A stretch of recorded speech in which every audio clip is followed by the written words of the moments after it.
It was 2 albums, 4 singles, and that was it. It was like a film star who dies young. It was that kind of James Dean kind of thing where you kind of want more.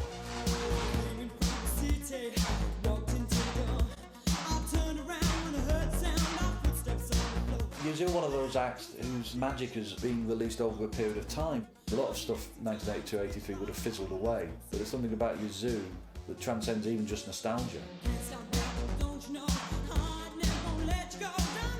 It was that shiny new pop of the time, but with her gutsy, bluesy, amazing voice over the top, giving it the bollock. She was an incredible talent who'd come from nowhere and burst onto the scene. I don't think there were many British women singers around at that time who were that striking.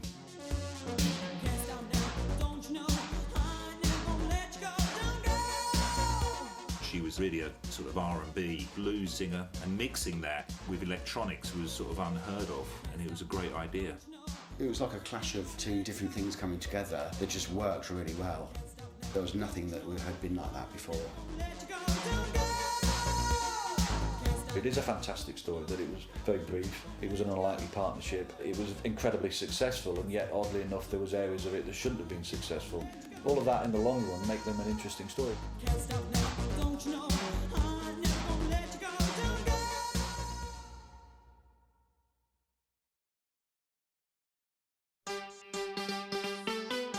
The only person who had any sort of master plan was Vince, and he really had this idea of forming a band and being successful. And well, I think with me and Martin, and then when Dave came along, it was, you know, we just liked the idea of being in a band. So I don't think we ever thought we were going to be successful. Vince was already a fairly self-contained individual, and I think he knew what he was doing. And I think that was always the case in the early days of Depeche. You know, Vince wasn't as naive. And we struggled to get Depeche to where they were. It was really at last starting to happen. Daniel Miller rang me and said, I've got some news. It could be bad, it could be good. Vince is leaving. Little did I know it was actually going to develop into 2 separate careers and be very exciting. Yeah, well, there's always conspiracies going on in everybody's minds, so yeah. I engineered the whole thing, yeah. His sort of reason for leaving the band was along the lines of it's all getting too much sort of thing. You know, I always thought that maybe he thought he could do it by himself, you know, which he could. I just thought that, you know, we'd been incredibly lucky, and it was unlikely I'd be so lucky again. I guess things weren't going in the direction that I'd hoped that they would go. We were a lot younger, so we weren't really into resolving issues and talking things through and expressing our feelings. Everybody just was a bit angry. Whatever his reasons for wanting to leave and embark on another career, obviously in his own mind, it was the right thing to do. Depeche Mode went on to do the right thing. And it was interesting, as a parting shot, he actually offered Depeche Mode Only You as a song, which they declined. Just after he'd left, he came along to, we saw him at the Mute offices, and he said, I've got this song, you know, and he sort of went, sang it, you know, doo-doo, doo-doo. And then me and Martin went, sounds like something else. You know, don't really like that. And anyway, it turned out to be Only You. I seem to remember Vince ringing out the blue saying, I found this bird, her name's Alison, and we'll go form a band. She's cool. Looking from a window above, it's like a story of love. Can you hear? Only You is one of those songs that has really stood the test of time. It's as immediate now as it was when you first heard it. I'm not sure how that unlikely couple actually came together, but whatever the formula was, it really worked. All I needed was the love you gave. All I needed for another day. And all I ever knew, only you. The myth was fantastic, that it was an ad and that they never met, and Vince would respond stupidly to someone looking for a blues group. The fact that down the line it became clear that they'd met, they were at music school together, they were, you know, Alison was in the same class as members of Depeche Mode, rather shattered all of that idea that he could have searched the whole world for the kind of singer he wanted, and he ended up with a girl who probably was his next door neighbour. All I needed was the love you gave. All I needed for another day.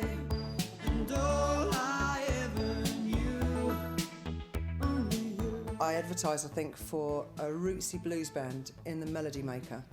The same week that from what I remember, from what I was told, was Vince was looking for my number, and it was kind of there, you know. People assume that that's kind of completely where he got the idea from, but I think it was something that he was already thinking of doing. She was in a punk band called The Vandals, and the guitarist from The Vandals was my best friend, Rob. So I saw her perform a few times. Then I saw her, she was in a blues band, and I saw her perform. Then I happened to notice she was advertising to start a new project.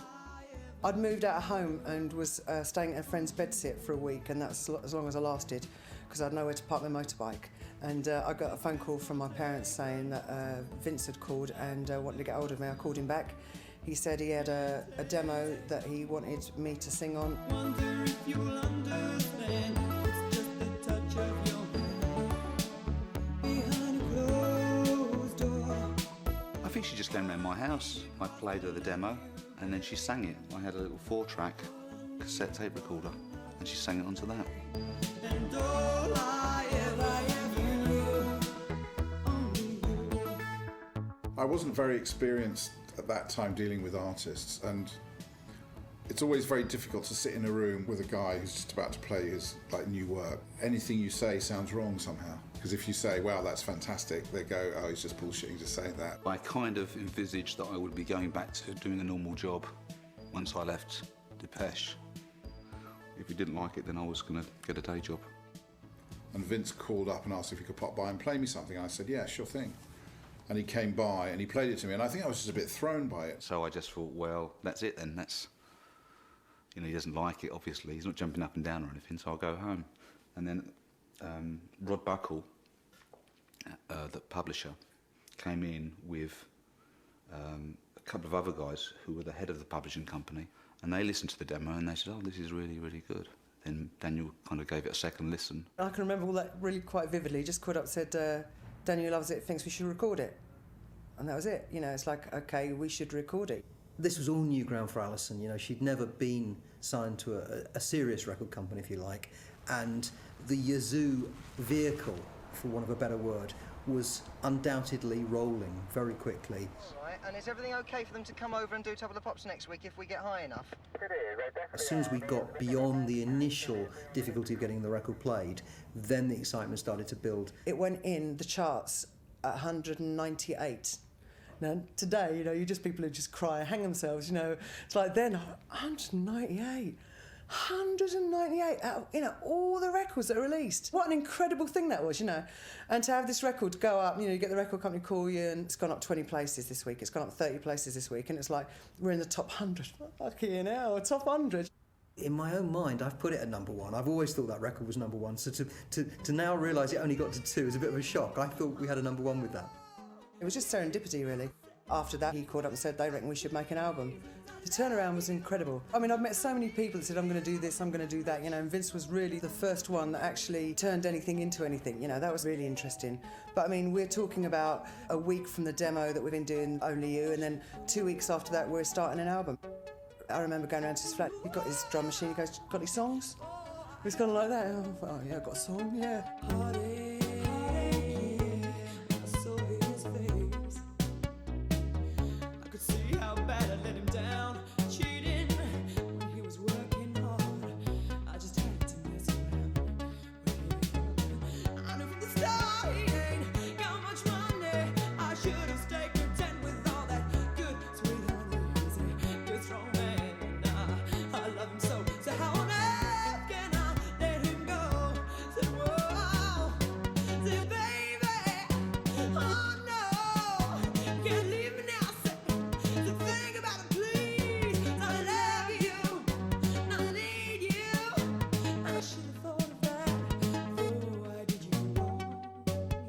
Nothing was difficult, nothing was torturous, you know. Every idea that we ever had got committed to tape, and everything bar one idea on that first album ended up on the album. And I remember very well going up to Blackwing in his Corona, and he said, we need a band name. Alison came up with it, and I think it was a blues label in America. Yazoo was just something that I'd kind of thought of because I'd started listening to a lot of blues music and wrote it on his window screen, and it looked all right, so we went with it.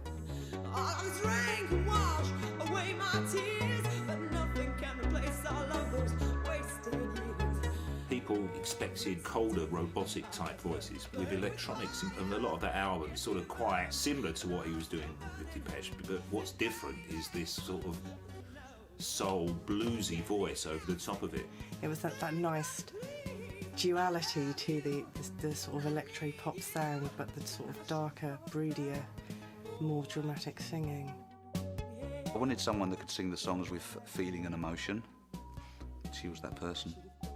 At the time, you know, electronic music was being slagged for being cold and unemotional, and then Alison had this amazing emotional voice, so it went against the grain. She brought a passion to, you know, an icy, you know, beat-driven sound, and nobody else was doing that kind of thing. And the beautiful balance between Vince's, you know, electronic dreaming and this incredible voice that sounded like it did sound like a great Philly soul voice, you know, sort of Ann Peebles or something. I was really proud of that record. You know, I thought that Alison sang it beautifully. I sit and wait alone. I will be done. It had that sort of intriguing front cover. To me, that just makes you like it more because you want to step into this secret world and discover. First of all, I went around looking for a place to be, a weird place upstairs at Eric's. There is a picture, very small. And then I hired in these mannequins. Photograph I took some years ago. It was an accidental moment that worked really well. It shows a picture of the room I know. I sit and wait alone. In my room. During the setup, I put the bodies on top of the table and then moved the chairs to find the right position, and all of a sudden there was the idea staring you right in the face. The night, the room is lit by electric lights. And I mean, that whole thing about upstairs at Eric's was, you know, where is Eric's and how do you get upstairs? What are they doing in there? What's going on? That's where we recorded it. The studio was upstairs at this place. I stand alone and watch the clock. I only wait for it to stop. The doors are shut and all the windows locked. I phoned this bloke at Blackwing Studio, I don't know who he was, and I said, there's no guitars, no amps, no drums, it's just a couple of synths. And he sounded really excited by it. The fact that he had that combination of being a musician and I wouldn't call him a boffin, he was just very interested in new technology, you know. So he hit it off with all of us on that basis, you know. An easy person to get on with, just a great person to work with. Vincent, Eric, back where you were, sorry. Back on your ass. Sweetly down.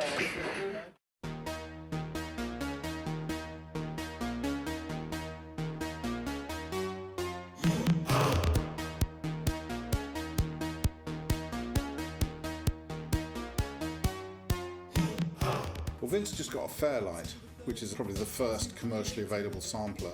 This is the science of the music. This is a waveform of a particular sound that we've got sampled in the Fairlight.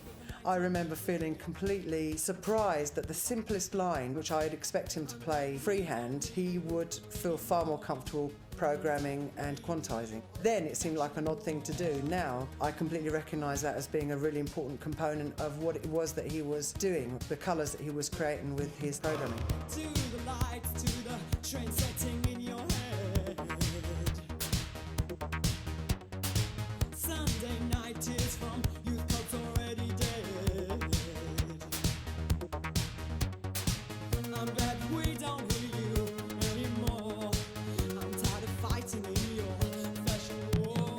At the time, it didn't really take that long to record a record. Some of the tracks had 5 audio tracks on, and that's it. Yeah, things were much simpler then. Wow, wow, goodbye 70s. Wow, wow, goodbye 70s. The song style that he seemed to like seemed to be rather traditional, and it was the very fact that the tools that he used to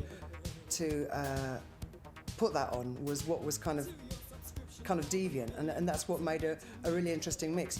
The song is the thing that determines the emotion. I mean, not the instrument that it's played on, I don't think. When you start writing songs, everything sounds interesting, and you're discovering new ways of putting chords and words together all the time. So It's not like I had a planned idea of how I might sound in the future. Well, I just really loved the sounds that Vince used. Lots of those kind of like arpeggiated swells and things. Those early computers were not obviously about chord making, it was all about single lines. The only way that you could create a chord is instead of playing the 3 notes at one time is to play one after the other, describing the chord without literally playing it. And that's what Yazoo was all about, arpeggios and broken chords. It's like very basic, but when you're listening to it through an amp in a club, it sounds really powerful. You know, and because it's quite minimal, all the sounds are really clear and crisp. Looking at it lyrically and seeing some of Alison's contributions, there was a darker side there that maybe I didn't really appreciate at the time. Looking back on Upstairs at Eric's, my favourite track has got to be Winter Kills. That's just an amazing track, and it's a great opportunity to hear Alison's vocal at its absolute best. It's fantastic. She did the piano on that as well. She played the piano. She could play, see, I couldn't play. Songs like Winter Kills that appeal to me the most, the really doomy, dramatic ones, because I was a goth. Green in your love on bright days, you grew sun-blind, you thought me unkind, to remind you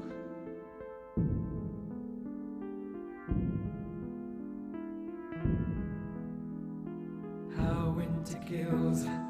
Because Alison was a different kind of female and had different things going on in her hair and different things going on with her makeup, there would have been a lot of identification with that from those people that could see that as a precursor of goth. She had spiky hair and eyeliner, and I just really liked her because she didn't look that different from me or my friends. I can imagine that she did have a hard time because she doesn't conform to what you're supposed to be, and she probably didn't conform to how you were supposed to behave. She probably just did exactly what she wanted, which made, which gives her appeal to her young female audience. I think she thought it was quite an adventure, but then it did start to weigh on her. I am someone that people have always been able to remark on, be it, in my physicality, by the fact that I've got a deep voice, by the fact that I'm not traditionally female in the way that you expected women to be at that time. People always opined about me, be it good or bad, and within 2 weeks I'd gone from being this kind of like dark horse from Basildon to suddenly having everyone be interested in what I was saying, what I was doing, what music I was making, what I had to say for myself, the way I presented myself, and nobody to advise me. And I sort of just didn't have any guard up at all. When I went on Top of the Pops, I had no money to buy clothes with. I had no thought about how I should present myself. I didn't even think what I should do with my feet the very first time I went on stage. It's like, that's how ridiculous it was. I didn't have any grounding at all. My first performance was on television.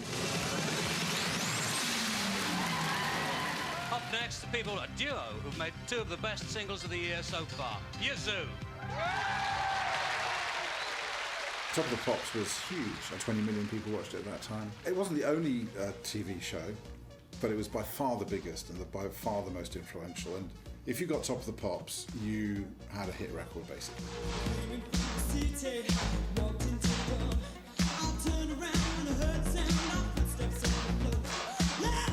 You only get Top of the Pops on the basis that they had, say, 12 slots in the show, and they worked from number 1 working down, and certain rules kicked in. So the number 1 would be on the show.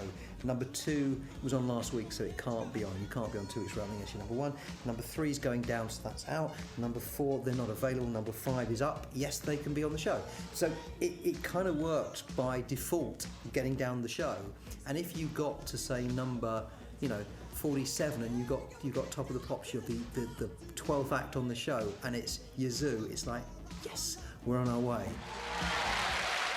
If you went in the top 75, all of a sudden you had huge orders from all the big record shops, the chains, And you had to find the records to fill the orders. I remember getting a call from the girl in the office at Mute going, "Oh yeah, we sold 97,000 today." Did you? 97,000 today? That was just such Mickey Mouse numbers. We shipped 300,000 the first week, which was just like, we just couldn't believe it. And again, it was the basics of the thing, getting the records pressed and out to the shops, which was the immediate challenge. I mean, I didn't think about the next album at that point. I was just like thinking about the next day and can we get the records out? You know, nowadays, even up to fairly recently, if a record goes in the charts, then pretty much the next week it goes out. You know, actually going up a stage, but that went up over a number of weeks. It kept on going up and up, so it was very satisfying. Fucking hell. Germany wants them, France wants them, America wants them.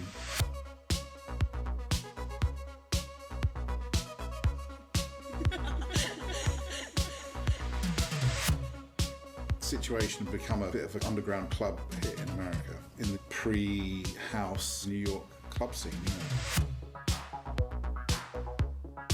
know. We licensed it to Sire, and they said this, you know, Francois Kevorkian want to do a mix, and the concept of remix at that time was like totally alien to us, you know. We thought, well, we don't have somebody else fucking with our music, you know. And he did the mix. We said, okay, try it out and we'll see if we like it. And Vince hated it. I didn't like it at all because I felt that it was getting away from what we'd originally recorded, which is, it turns out that's what remixes are. I didn't know that at the time.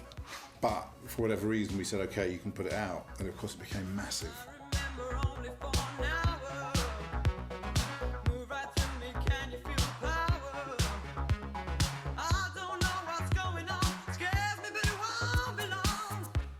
Famous club in New York called Paradise Garage, which kind of was the beginning of the New York dance scene, and they were booked to play it. It was the first club I've ever been to where they didn't sell alcohol because it was illegal and everybody was on drugs, so it didn't matter. That was when I started to appreciate that maybe, you know, dance music was a good thing to do in America.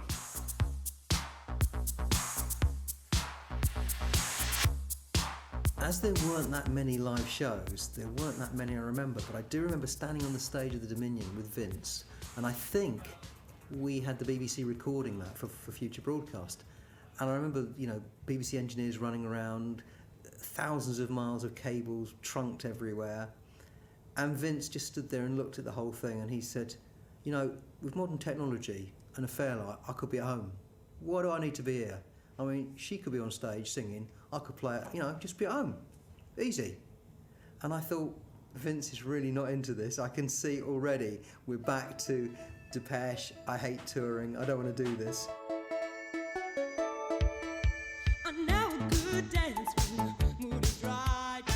By the time we'd finished the album, the writing was already on the wall between Vince and me. I tried to make it otherwise for a while, but Vince at that time was a man whose, once his mind was made up, there was no changing, as I'm sure Depeche felt, you know, earlier than I did. It was a personality thing, you know. We failed to talk to each other and to iron stuff out. Vince was very English in that way that when he was feeling something, he would digest it and you wouldn't really know what was going on. But I grew up with difficult men. They didn't intimidate me. So his being less than effusive was not something that was enough to deter me. Had I had a different character at the time, I think there would have been less of a problem. But I did come from quite a scrapping family. It didn't occur to me that effing and blinding and shaking your fist would upset anyone because it was like what I was used to.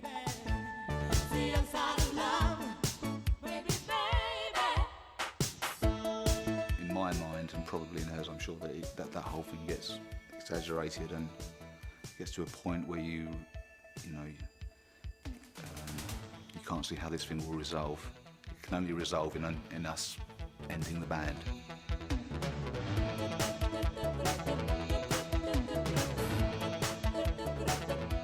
It wasn't destined to last because what made them a contradiction and then initially made them work would eventually take over. The contradictions would take over. I think it was at the beginning of the making of the album, to be honest, when I realised there was something going on that they weren't clicking and they weren't really in the studio together. No, we pretty much didn't record together at all. You know, I would do the track and during the day, I think, and then Alison would come in the evening and do the singing. You know, we were really estranged at that time. But what I would say that early on in the day is that I didn't feel any pressure because I just had the arrogance of successful youth in that anything that we did do, as far as I was concerned, was going to be good. It was kind of like a clash of egos or something. But I think without that, they wouldn't have had... Yazoo wouldn't have existed, because I think it's because it's some kind of energy that they captured, which was the conflict between the two of them. My feeling about the second album, which seemed confirmed when I played it again recently and haven't heard it for a while, is that it seems almost like a lot of goodbyes. Move along, you're in my way. Made my mind up now to stay. It don't matter what you do. I've had enough of you. You can talk about the good times. I can just remember bad times. There ain't nothing left for saying. There's no way that I'll be staying. Tell me to remember when I told you that I'd never walk away. Hey baby, don't walk away from love. And it's one of the things I loved about Yazoo was that there was this underlying sense of the man and the woman coming together, having a relationship, and then it falling apart. And that seemed to be the soundtrack to that arrangement, that relationship, that second album. You and me both. It was just like that. It's sardonic, yeah. I remember really looking forward to that record coming out, and that the Dalmatians fighting on the front cover was another brilliant sort of what's going to be in this.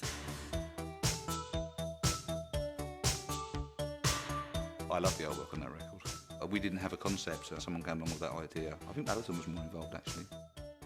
I remember being sent down to see this photographer for the album sleeve, and I remember I was in a black mood, and him showing me his portfolio, about just showing me what kind of pictures he could take, and as a part of the portfolio was the picture of the two dogs snarling, and I said, we'll have that, and I left. I can imagine that's the truth. I never thought about that. We're the happy, happy people. The happy, happy people. Yeah, we're the happy, happy people. The happy, happy people. I think that the press got wind of the fact that it was wound up as the album was released. That's what I seem to remember happening. I guess there's always a sense of disappointment when you get an album and you're immediately told it's the last album and it's all over. And I got in a wider sense that there was now a big audience for Yazoo and that it was an odd way to treat them.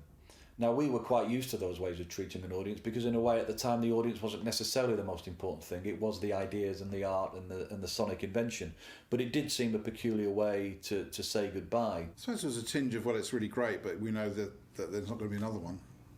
Obviously, that's sad, but at that point, as I said, like, at that time especially, we didn't think too much about the future because the present was so consuming, We'd been unbelievably successful, and I did have a sense of kind of what a great way to end it, massive album. We got to number one, so we'd done it. Back in the early 80s, it really was a big deal to have a number one in the singles or album chart, in particular the album chart, because albums were selling in vast quantities, and to have a number one album meant that you really were quite special, that you really had cracked it, and that people, generally speaking, loved you. It's not like now where people can access music in so many ways. Album sales are diminished to a point where you wonder how meaningful it really is. But in those days, a chart like that would have been a snapshot as to kind of popular culture and what people genuinely liked or disliked. And if they liked you, you were made number one, and they were loved.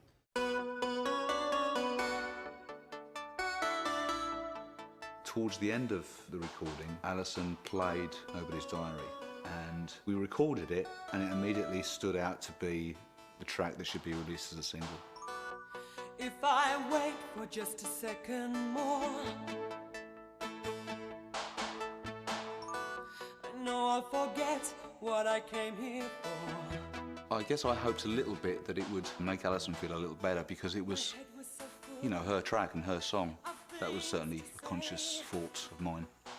But as I open my lips, all my words slip away.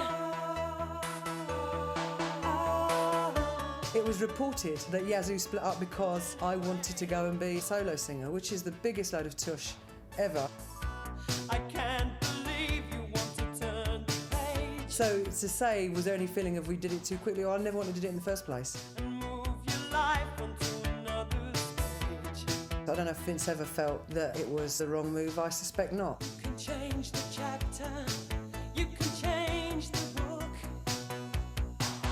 but the story remains the same if you take a look. It seemed perverse at best, but in hindsight, very indie and very uncompromising to break it all up at the moment when you really could have taken on the world. For the time we've had, I don't want to be a page in your diary, babe. I think because they had such a short career that people, you know, remember them very fondly for that. They never blew it, really.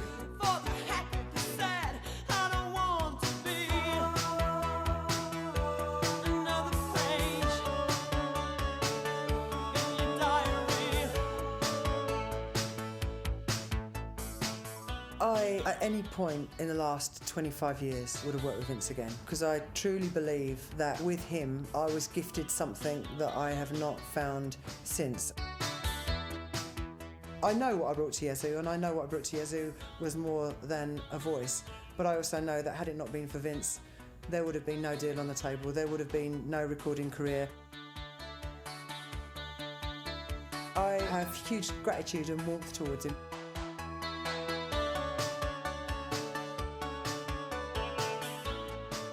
About a year ago, I contacted Vince and said, look, you know, it's come up to 25 years, how do you fancy doing a gig? You know, it was very lovely and said that, you know, the idea was exciting, but ultimately, you know, he was in a committed musical relationship and, you know, and I understand that. It's easier for me to travel because I don't have that.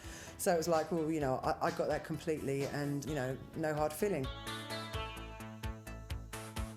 We were on tour last year for quite a while and I said to Vince, well, I would like to have a couple of years off from Eurasia, you know, because it's been a long time, 21 years, you know. And then he said, oh, well, you know, there's talk of Yazoo reforming and going on tour. I said, Vince, you've got to do it. Perhaps if I held you, I could win again. I got a phone call a couple of months ago saying Vince has had a change of heart and he fancies doing it, which is like, how brilliant. I'm actually going to get a chance to be able to sing this stuff again with a voice that is so much stronger than it used to be and with an attitude that's so much more positive than it used to be. He's agreed to drop everything by a semitone, which is kind of very useful. And so yeah, we're going to do some Yazoo gigs. Everyone's getting back together again, aren't they? I mean, look, we've got Led Zeppelin, the Spice Girls. It's got to be Yazoo. I don't think they're the type to join a kind of nostalgia tour for the sake of it. I think they probably have some genuinely good musical reasons for doing that. They never really peaked as a live act. You know, they were only just kind of growing as a live act when they stopped. I think it's going to be really great, actually. There was a kind of love for Yazoo, I think, that never fully got explored or explained. And I suppose it's the sense of getting some kind of climax that we never quite got to, because Vince and or whoever, whatever, pulled it apart just at the moment when we were fully going to embrace it. So it's a nice, this one is a nice gift to us rather than a terrible nostalgic cash-in.